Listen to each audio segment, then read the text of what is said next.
لانها محتاجه نقاش شويه. بس عايز اسال الدكتوره عزه، في العصر الحديث زمان كان كل سلطان او حاكم له ندمان، يقعدوا مضحكاتي مسلواتي شاعر بطانة. دائما. تلك البطانه اللي بقى البديل بتاعها الاعلام. يعني الاعلام ممكن ان يقوم بهذا الدور. كيف ترين حضرتك، كنت استاذه اعلام، يلعب الإعلام دورا في إفساد الحاكم؟ يلعب الإعلام دورا خطيرا وفاعلا ومؤثرا ومضللا للحاكم ومضللا لجمهور المتلقي. بس قبل ما ندخل في قصة الإعلام هأضيف حاجة عن فكرة تقديس الإله وتقديس الحاكم. اتفضل. أنا ليا بالصدفة كتاب اسمه صورة الرئيس من سنة 2005. كان السؤال الرئيسي فيه لماذا نؤلي حكامنا، ولقيت الحقيقة انه مش بس الفراعنة، الحقيقة انه الطغيان الشرقي، يمكن الدكتور في كتاب اسمه الطغيان الشرقي ودايما بينسبوا الطغيان للشرق. لقيت انه في آل فارس هم اول ناس سجدوا للحاكم. أهل فارس أول ناس سجدوا للحاكم. نعم. والصولجان والشاهية وملك الملوك والألفاظ والألقاب والكلام ده ما هياش مصري فرعوني، بس احنا دايما نربطها بالفراعنة يعني. لكن الفرعون كان الملك الفرعوني كان ابن الإله أو الإله. فمنطقي انه حتى الهرم على فكره احنا ما بنيناهوش سخره، احنا بنيناه حبا في الفرعون الاله وتقربا اليه، بنبني له مقبره. فاحنا تقديسنا للحكام دي مساله، الى جانب ان احنا من ساعه الاسكندر الاكبر لحد يعني سنه 323 او 32 حاجه كده، واحنا بنحكم من قبل اجانب. نعم. قيس بقى من كل اللي تعاقبوا على حكم مصر أجانب. احنا شعب آية المصريين الصبر، وبنصبر على حكامنا قوي، نصبر لحد ما تتخيل ان احنا يعني لا يمكن هتقوم لنا قومة ولا هنرفض. لكن كمان آفة المصريين، ولازم نعترف ونهدي إليهم عيوبهم، آفة المصريين النفاق. ما هياش جين، لكنها هي عادة اكتسبناها من كتر القمع اللي تعرض ليه، القمع والفقر والضغوط، ناس عايزه تعيش يعني. فكان المصري بياخد منحيين عشان ما نبقاش بنعمم على كل المصريين. في مصر السلطان من بعد عن السلطان، ده مثل شعبي مصري. وفعلا في ناس كتير تقول لك هتروح فين يا صعلوك في وسط الملوك، ما نقربش للحاكم خالص ونبتعد تمام. وفي الناس اللي بيحاولوا يتقربوا منه ويتزلفوا له ويبقوا جزء من البطانه بتاعته او البلاط بتاعه، ودول هم اللي دايما بيفسدوه. حواري الحاكم هم اللي دايما بيفسدوه. دلوقتي في العصر الحديث اصبح الاعلام بيقوم بدور اساسي في تزيين، في صناعه صوره الحاكم. نعم. وترويجها للجمهور يعني. وللاسف بنبالغ ونغالي، وهي مشكله الاعلام المصري الحقيقه تحديدا اكتر من احنا على فكره من احسن الاعلام العربي. نعم. لان احنا ممكن في الاعلام المصري نخلي الابيض اسود والاسود ابيض، وعندنا قدره هو كده من احسن وكده ولا من اسوء؟ لا، هو ولا قدرتك على الاقناع. نعم. وتفنيد الاسباب. وعندنا هذه القدره، هذه الملكه، ان انا عشان امجدك ممكن اطلع فيك صفات انت نفسك مش مقتنع ان هي متواجده فيك. وده اللي عملناه. ويمكن كتابي الاخير ده بتاع الرئيس الذي نريد، الرئيس الذي نستحق، كان نعم. الفصل الاول فيه بأبشر فيه انه مبارك لن يكن اخر الفراعين. ورصدت فعلا كم الاقوال اللي اتقالت في الصحافه، وتحديدا في الصحف القوميه وصحيفه الاهرام تحديدا، وبعض الاعداد الخاصه في الصحف القوميه والتلفزيون المصري، وما قيل عن مبارك من كل القيادات اللي تخطر في بالك، القيادات النخبويه يعني، مش لازم قيادات يعني. البابا شنودة، الشيخ الازهر، مفتي الديار، الشيخ الشعراوي، نجيب محفوظ، كتاب كبار قوي، ناس مفكرين عيب قوي انهم كانوا يقولوا على مبارك وهو شخص يعني. مش جايز في وقتها كانوا شايفينه كويس؟ ولا حتى الكويس دي لا، هو يجب ان يبقى لها حساب؟ يتحسب لها حساب. اصل انا راصده كل ما قيل، لو قلته لك هتنزعج انزعاج. لا، انا عايز الساده المشاهدين عشان نتجنب ده. لا، انا ما بقولش كلام جزافي طبعا يعني، ده انا راصداها. يعني في اسماء دلوقتي ما زالت على الساحه وبتلح في التملق، لازم تتوارى، لازم تخجل. هم بيعتمدوا على ان الشعب المصري نساي، قفت حارتنا انت نساي. رصداله بقى؟ لا، رصداهم كلهم تماما، وفيهم ناس دلوقتي عاملين وطنيين وعاملين ثوريين، وهم كانوا بيقولوا في هتقولي لنا مبارك عليهم؟ لو حبيتوا أو. انا ما مش حاجات مكتوبه واقوال لا، مرصوده؟ مكتوبة ومرصودة وكله يعني. فمبارك يعني كتر خيره قوي ان هو كان شخص متواضع المواهب. مبارك ما كانش حاجه يعني خطيره، سقط ثانويه عامه مرتين، ولولا الفيزيكال فيتنس القوي بتاعه اللي دخله كليه حربيه وبرود اعصابه اللي اهله للطيران، لكنه ما كانش حتى الطموح اللي حتى في حديث من الاحاديث افتكر كان مع الاستاذ عماد اديب، قال له عايز تبقى ايه؟ قال له عايز ابقى سفير في بلاد الاكسلانسات. يعني شوف، ده كان ساعتها لما شخص كان اقصى طموحه انه يبقى سفير. في ضربة حظ بوفاة السادات وكان اختاره كنائب. حتى لو انا راصده ما قبل لما كانوا بيتريقوا عليه، لما كان مجرد مرسال لمبارك للسادات وراح يودي رساله ويجيب رساله، كانت حتى الناس ويبتسم ابتسامه دبلوماسيه عبيطه كده، كانوا الناس بتقول عليه لافاش كريه. وفجأة الصحف بوفاة السادات وصل الحال للنفاق انهم يشيلوا صورة الشاذلي من بانوراما اكتوبر ويحطوا صورته، وبدأوا في وصلة مديح يكادوا يسحبوا فكرة انه السادات اللي انتصر في اكتوبر وينسبوها لمبارك بقصة الضربة الجوية اللي صدعوا دماغ الناس بيها. ففعلا دوز مشكلة الإعلام عندنا الحقيقة الجرعة. وأرصد لك بقى ملامح في حياة مبارك في كل فترة كان ازاي النفاق. في البدايه كان ازاي، وبعدين يوم ما تعرض لحادثه اديس ابابا كان ازاي، ولما جه انتخابات 2005 عليت رنه النفاق ازاي. هتسطر. طيب دكتور سعد الدين ابراهيم، حضرتك كلمتني عن ان في جزء من الثقافه اتغير ب 25 يناير. نعم. وان عشنا حاله ثوريه متغيره.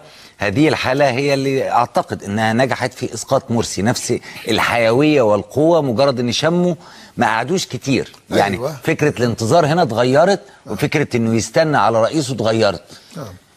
ولكن بعد سقوط مرسي بقى فيه جايز تجربة الإخوان، بقى فيه عنف في مواجهة أي نقد، لمجرد اني بقول مثلا اني بعتب على المشير السيسي انه ادلى، في حين ان انا من انصار السيسي، انا من محبي السيسي، انا الذي اطالب السيسي ان يترشح، اتمنى ان يترشح في انتخابات نزيهه بين اكثر من مرشح، اراه شخصيه قياديه عنده مزايا.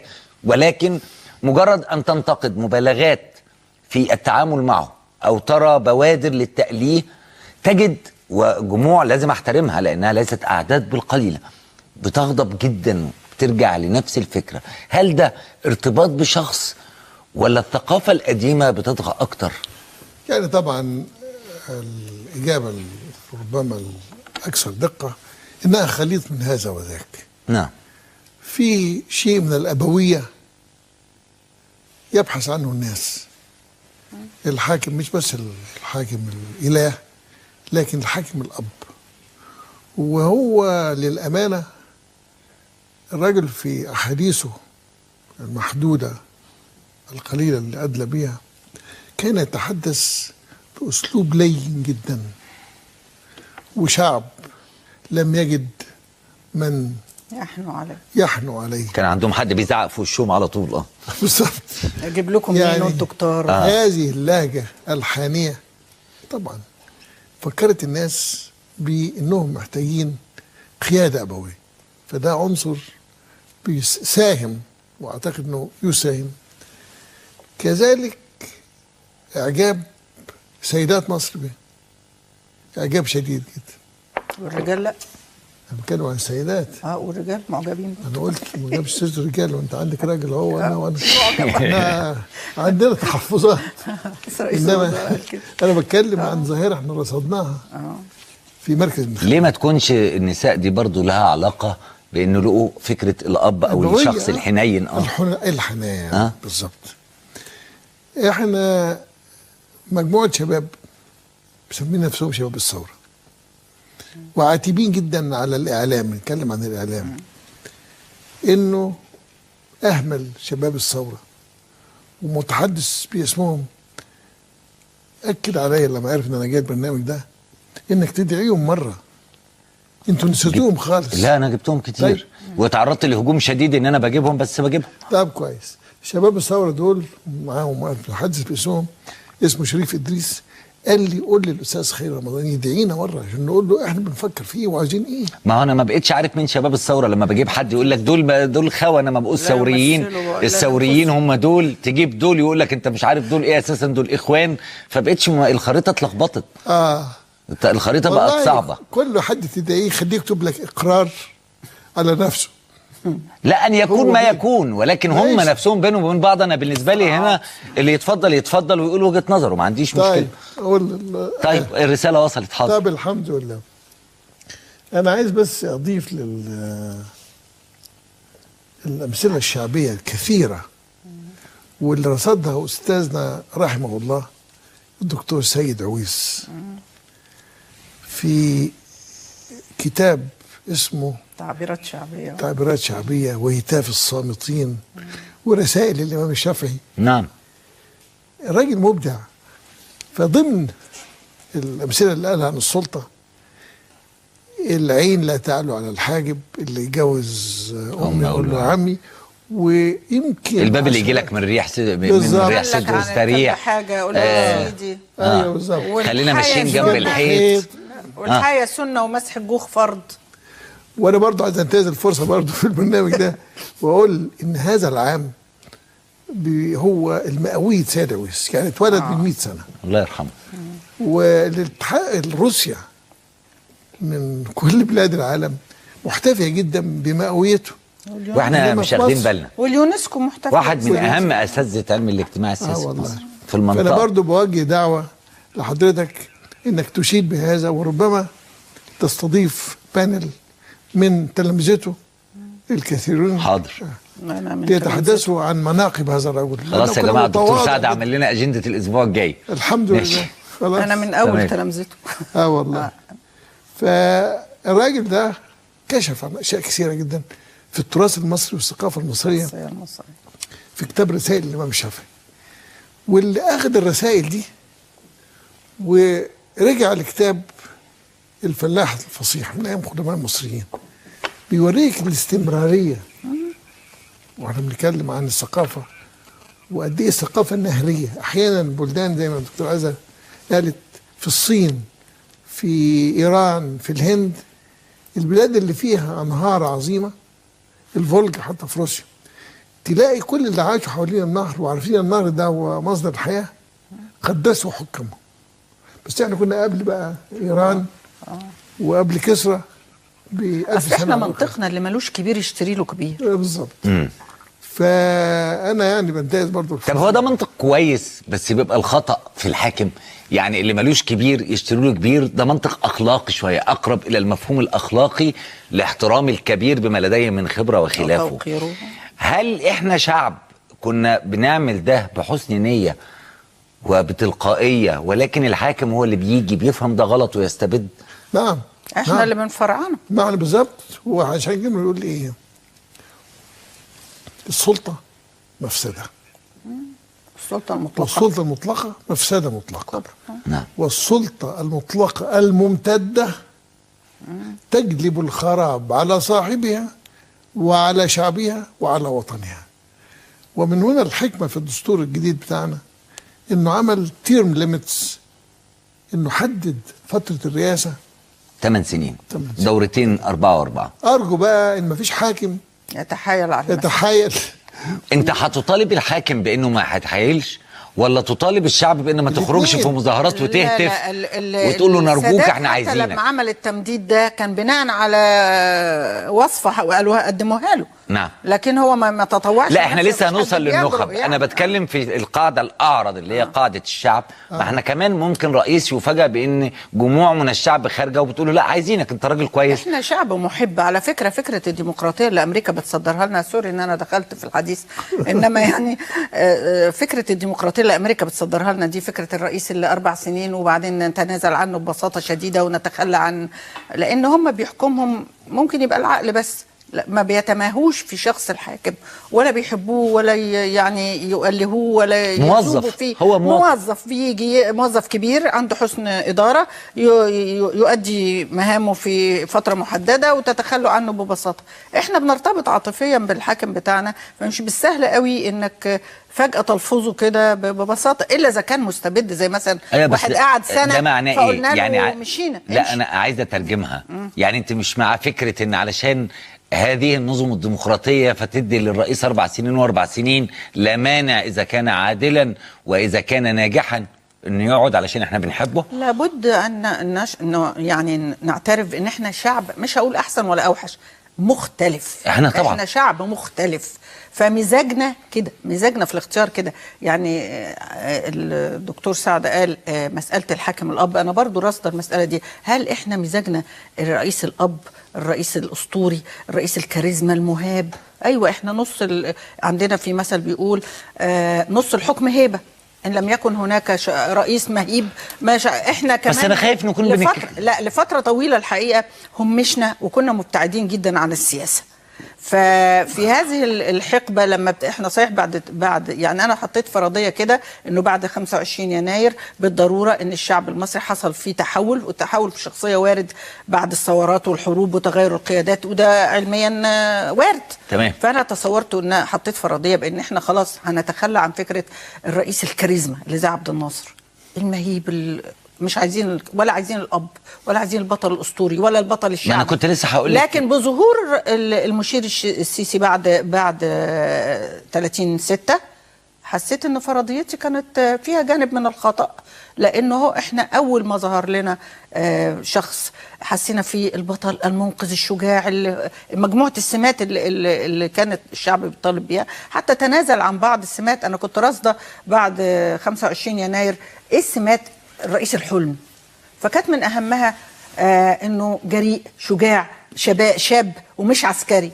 بينما أول ما ظهر الفريق السيسي وهو ما هو الشاب قوي وهو عسكري، فجأة لقيت إن الناس كلها تكاد تذوب فيه، وحب جارف غير عادي وتقييم مختلف. لان احنا برضو ما هي التغير مش هيحصل تغير جذري في الشخصيه المصريه فجاه هنبقى مهتمين بالسياسه. احنا في ناس كتير ابتدت تنسلخ من الحكايه دي وتتفرج على افلام وتتفرج على قنوات تسليه وتعود الى حياتها الطبيعيه. احنا مش هنفضل كده، لان في مجمل الشعب المصري شعب كادح. احنا عايزين الرئيس الاب اللي بنرمي عليه حمولنا، ويمكن عشان كده بتلاحظ انه ناس كتير بتحمل الفريق السيسي من دلوقتي حتى من قبل ما يرشح نفسه رسميا كل همومها، وكانه معاه عصا سحريه هيحول هو الكلام اللي قايله في الحوار بيقول انه مقدر الازمه قوي، لان بيقول مصر دوله متوعكه. انا عندي تحفظ على الكلام ده.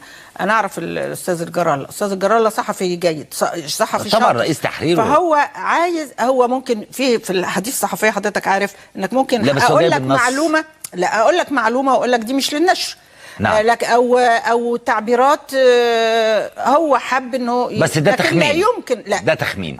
الذي يستطيع الرد عن ذلك هي المؤسسه العسكريه. هو المفترض المؤسسه العسكريه ترد. نعم. انا حتى الان معي، انا بتوسم في الفريق السيسي انه راجل مخابرات وذكي، ومش ممكن تفوت حتى لما سئل الا ده كان بقى في رؤيه. مش عارف يا دكتور سعد، هو ممكن تبقى في رؤيه ان تيجي من بره من بعيد كده الاول وبعدين تيجي يعني من الداخل.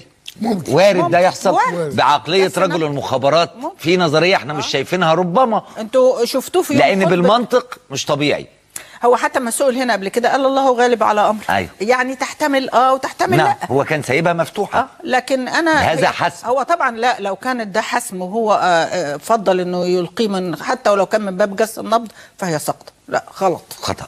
طيب انا هطلع فاصل. بعد الفاصل فكره الاب دي شغلاني شويه. الحاكم الاب في مجتمع الاغلبيه فيه شباب، في تمرد على الاب العائلي، في العيله بقى في تمرد على الاب.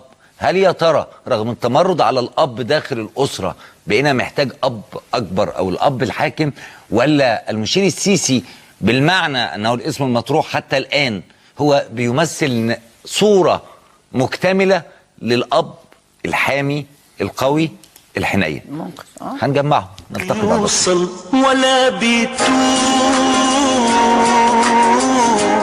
ولا بيرجع ولا بيجي ولا بيوصل ولا بيتوب